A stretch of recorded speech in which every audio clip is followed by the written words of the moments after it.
তো যে সূরাটা থেকে আজকের এই চমৎকার বিকেলে আমরা কথা শুনবো, সূরাটার নাম কি বলেন তো? সূরাতুল ফুরকান। কোরআনের 25 নম্বর সূরা। কত নম্বর? সূরার নাম ফুরকান, 25 নম্বর সূরা। সূরাটা মাক্কি সূরা। কি সূরা? মনে থাকবে? এবার আমি প্রশ্ন করি, কোন সূরা থেকে আলোচনা হবে এখন? সূরা ফুরকান। এটা কত নম্বর সূরা? 25 নম্বর। সূরাটা মাদানী সূরা। হ্যাঁ না, মনোযোগ আছে তাইলে? এই তো বুঝতে পারতেছেন, উত্তরও করতে পারতেছেন, মাশাআল্লাহ। তো এই যে কোরআন আল কারীম, প্রিয় ভাইরা, মেলাক্কার ভাইরা, কোরআনই শুধু কোরআনের নাম নয়। আল কোরআন আল কারীমই শুধু কোরআন আল কারীমের নাম নয়, এছাড়া আরো অনেক নাম আছে। কোরআনের একটা নাম হচ্ছে আল কিতাব। আমার সাথে সাথে বলেন, একটা নাম কি? যেমন সূরাতুল বাকারা শুরুতে আল্লাহ তাআলা বলেছেন, যালিকাল কিতাবু লা রাইবা ফীহি হুদাল লিল মুত্তাকিন। যালিকাল কিতাব, এটা এমন কিতাব যেখানে কোনো ভুল নাই। এই কোরআনে কোনো ভুল আছে? কোনো সন্দেহ আছে? কারণ এই কিতাবটাকে নাজিল করেছে কে? This is the book, the most authentic and original book in the world, whereof there is no doubt in it, and a guidebook and a guidance for those who are muttaqun. এই কোরআন, এটা হচ্ছে আল কিতাব, এটা মুত্তাকিদের জন্য পথ প্রদর্শনকারী। তাহলে আমরা জানলাম কোরআনের একটা নাম কি? আল কিতাব। একটু বলেন সবাই, আল কিতাব। এরকম অনেক নাম আছে। কোরআনের আরেকটা নাম হচ্ছে আয-যিকির। কোরআনের আরেকটা নাম কি? রব্বুল আলামিন বলেন, ইন্না নাহনু নাযালনা আয-যিকরা ওয়া ইন্না লাহু লাহাফিজুন। নিশ্চয় আমি এই জিকিরকে মানি, এই কোরআনকে তোমাদের জন্য নাজিল করলাম, আর এই কোরআন সংরক্ষণের দায়িত্ব আমি আল্লাহ নিজেই নিয়ে নিলাম। পড়েন সুবহানাল্লাহ।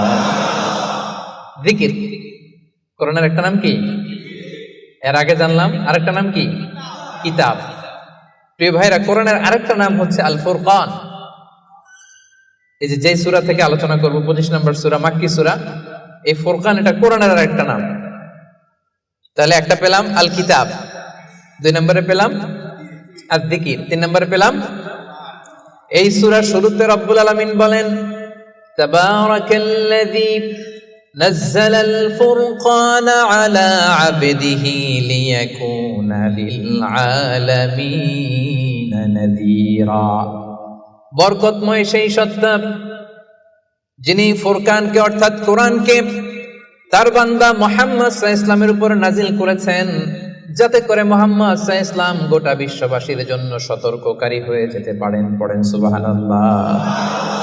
যেন এই কোরআন দিয়ে বিশ্বনবী মানুষকে সতর্ক করতে পারেন, এজন্য এই ফুরকানকে আল্লাহ নাজিল করেছেন। একটা পেলাম কিতাব, 2 নম্বর পেলাম জিকির, 3 নম্বর পেলাম ফুরকান। তাহলে ফুরকান, এটা কোরআনের আরেকটা নাম। ফুরকান মানে হচ্ছে দ্য ক্রাইটেরিয়ন। দ্য ক্রাইটেরিয়ন, কোরআন হচ্ছে পার্থক্যকারী। কোরআনের একটা নাম হচ্ছে আল ফুরকান। আল ফুরকান মানে হচ্ছে ক্রাইটেরিয়ন, দি ক্রাইটেরিয়ন। ইউফাররিকু বাইনাল হাক্কি ওয়াল বাতিল, it differentiates between right and wrong. কোরআনের একটা বৈশিষ্ট্য হচ্ছে কোরআন সত্য মিথ্যার মধ্যে পার্থক্য করে দেয়। কোরআন পড়লেই বুঝতে পারবেন কোনটা সত্য কোনটা মিথ্যা। পড়েন সুবহানাল্লাহ। এজন্য যারা বলে কোরআন পড়া যাবে না, কোরআন ধরা যাবে না, কোরআনের অর্থ শোনা যাবে না, এটা আলেমদের কাজ। শুধু আলেমরা কোরআন ধরবে, আলেমরা পড়বে, এই কথাটা কি ঠিক? কোরআন থেকে আপনি দূরে থাকলে আপনি বুঝতে পারবেন কোনটা শুদ্ধ কোনটা অশুদ্ধ, কোনটা সত্য কোনটা মিথ্যা, আপনি বুঝতে পারবেন না। এজন্য কোরআন পড়তে হবে, কোরআন জানতে হবে। It differentiates between right and wrong, এটা সত্য মিথ্যার মধ্যে পার্থক্য করে দেয়। কোরআন হচ্ছে একটা প্রবলেম সলভিং মেথডোলজি। সব সমস্যার সমাধান আল্লাহ তাআলা এই কোরআনের ভেতরে দিয়ে দিয়েছেন। এটা গাইড বুক, এটা প্রেসক্রিপশন। কোরআনটা কি প্রেসক্রিপশন? বুঝেন তো? ডক্টরের কাছে গেলে লিখে দেয়, ঠিক এমন এমন ভাবে চলবেন, এটা খাবেন এটা খাবেন না, this are the dos and don'ts for you. তো কোরআন হচ্ছে একটা প্রেসক্রিপশন। এই কোরআন থেকে প্রেসক্রিপশন নিতে হবে। কোরআন থেকে প্রেসক্রিপশন না নিলে আপনার চিন্তা শুদ্ধ হবে না।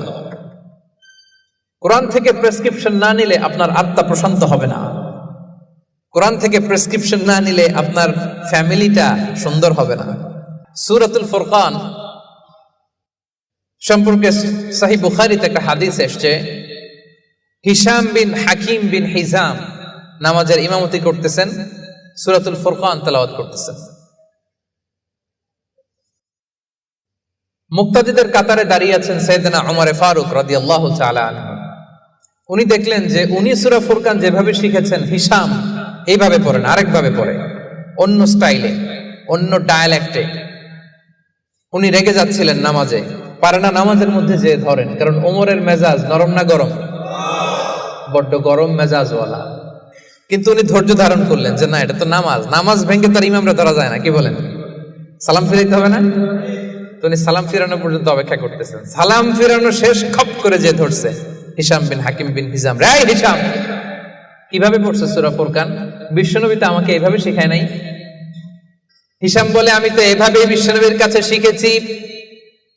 ওমর বলে না, বিশ্বনবী তো আমাকে এইভাবে শেখায় নাই, অন্যভাবে শিখিয়েছে। হিশাম বলে আমি তো এভাবেই শিখেছি। ওমর বলে না, আমি শিখেছি অন্যভাবে। সাইয়েদনা ওমর ফারুক রাদিয়াল্লাহু তাআলা আনহু হিশামের জামা ধরলেন, টানতে টানতে বিশ্বনবীর কাছে নিয়ে গেলেন। বিশ্বনবী দেখেন অবস্থা খারাপ, ওমর ফারুক রেগে আছেন। ওমর ফারুক এসে বলেন, ইয়া রাসূলুল্লাহ, দেখেন সূরা ফুরকান কিভাবে পড়ে, নিজের মন গড়া। আপনি আমার শিখেছেন একভাবে, ও পরে আরেকভাবে। বিশ্বনবী বললেন, আর সিল হইয়া আমার, ওমর ছাড়ো, ওরে আগে ছাড়ো, বিচার পরে করতেছে, আগে জামা ছাড়ো। আগে কি ছাড়ো? জামা ছাড়ো। ওমর ফারুক জামা ছাড়লেন। এবার বিশ্বনবী বললেন, হিশাম তুমি যে ইমামতি করছিলা কিভাবে পড়ছিলা? সূরা ফুরকান পড়ো তো। তিনি পড়লেন। বিশ্বনবী বললেন, কাযালিকা উনজিলাত, কোরআন এভাবেও নাজিল হয়েছে। ওমর, তাহলে তুমি কিভাবে শিখছো আমার কাছ থেকে বলো। ওমর ফারুক এবার তেলাওয়াত করতে শুরু করলেন। বিশ্বনবী বললেন, কাযালিকা উনজিলাত, ওমর কোরআন এভাবেই নাজিল হয়েছে। এবার তো দুইজন অবাক, কিরে আমি বললাম একভাবে, বলে এইভাবে নাজিল হয়েছে, আবার ওমর ফারুক বললেন আরেকভাবে, বলে এইভাবেও নাজিল হয়েছে। বিশ্বনবী বললেন, শোনো শোনো, ইন্নাল কোরআনা উনজিলা আলা সাবআতি আহরুফ, কোরআন 7টা ডায়ালেক্টে, 7টা আঞ্চলিকতায় নাজিল হয়েছে। ফাকরাউ মা তায়াসসারা মিন, যেটা দিয়ে সহজ লাগুক পড়ো, কবুল করে নিবে কে?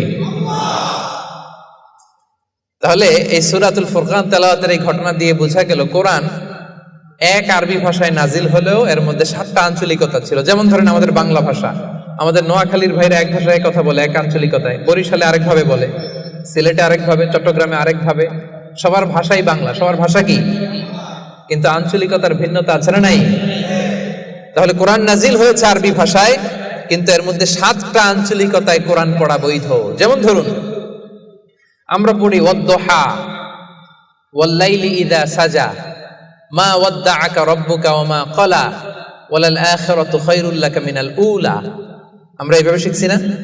কিন্তু আরেকটা ডায়ালেক্টে পড়া যায় ওয়াদ-দুহি ওয়াল-লাইলি ইযা সাজে মা ওয়াদ্দাআকা রাব্বুকা ওয়া মা ক্বালা ওয়ালাল আখিরাতু খায়রুল লাকা মিনাল উলা। সুবহানাল্লাহ পড়বেন না? এক কোরআন 7 ভাবে পড়া যায়, in different 7 ways, in 7 dialects. 7টা আঞ্চলিকতায় কোরআন পড়ার বৈধতা দিয়েছে কে? সে সূরাতুল ফুরকান 25 নম্বর সূরা, 6টা রুকু আছে। সর্বশেষ রুকু থেকে আমরা আলোচনা শুনবো, যে রুকুর মধ্যে আল্লাহ তাআলা তার প্রিয় বান্দাদের 12টা বৈশিষ্ট্যের কথা বলেছেন। কয়টা বৈশিষ্ট্য? সবাই উত্তর করবেন। কয়টা বৈশিষ্ট্য? 12টা বৈশিষ্ট্যের কথা বলেছেন। ইবাদুর রহমান, রহমানের বান্দাদের 12টা বৈশিষ্ট্য আল্লাহ তাআলা বলেন। এই 12টা নৈতিক গুণাবলী যদি কারোর মধ্যে থাকে, আল্লাহ তাআলা তার জন্য জান্নাতের ভেতরে একটা অ্যাপার্টমেন্ট বরাদ্দ দিয়ে দিবেন। পড়েন সুবহানাল্লাহ। জান্নাতের অ্যাপার্টমেন্ট, খুশি না বেজার? এখন যদি বলা হয় বসুন্ধরাতে 5000 স্কয়ার ফিটের একটা অ্যাপার্টমেন্ট দেওয়া হলো আপনারে, কি খুশি, খুশিতে বাকবাকুম। 5000 স্কয়ার ফিটের অ্যাপার্টমেন্ট, তাও বসুন্ধরাতে। যদি বলা হয় বাড়িধারাতে একটা অ্যাপার্টমেন্ট দেওয়া হবে 6000 স্কয়ার ফিটের, কি খুশি। যদি বলা হয় একেবারে মেলাক্কা শহরের এইখানে বিশাল একটা কন্ডোমিনিয়াম 5000 স্কয়ার ফিটের একটা সুইটস দেওয়া হবে, কি খুশি।